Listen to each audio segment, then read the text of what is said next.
Hello বন্ধুরা, সবাই কেমন আছো? আজকে সকালে বাজারে গেছিলাম, তোমাদের সাথে সেটাই শেয়ার করতে এসেছি।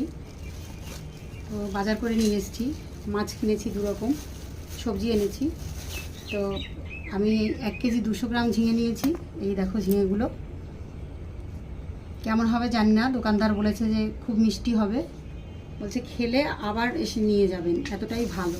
তো তোমাদের ওখানে ঝিঙে কত করে কমেন্টে জানাবে। আর একটা নতুন জিনিস, এটা কিন্তু হাইব্রিড নয়। এই টাইমটায় ফুলকপিটা ভালো লাগে, শীতের পরপর যেমন ফুলকপি খেতে ইচ্ছা করে না। তো এখন তো গ্রীষ্মকাল, নতুন বাজারে এসছে 50 টাকা পিস। 1 পিস ফুলকপি নিয়েছি 50 টাকা দিয়ে। চিংড়ি মাছ এনেছি, ওটা দিয়েই চিংড়ি মাছ দিয়ে আলু দিয়ে ফুলকপি দিয়ে একটা তরকারি করব। কাঁচা আম এনেছি, চাটনি ডাল মাখা করে খাবো বলে। 25 টাকা কেজি এটা।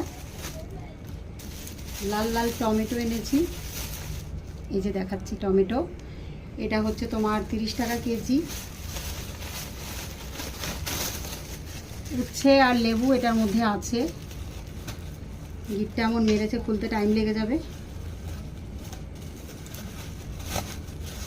এই যে লেবু এনেছি 5টা আমাদের এখানে, 30 টাকা দাম।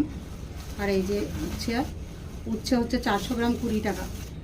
আর এনেছি জামরুল, এনেছি পটল, আর এনেছি ভেন্ডি। এই হলো আজকের বাজার। তো তোমরা কে কোনটা খেতে বেশি ভালোবাসো কমেন্টে জানিও।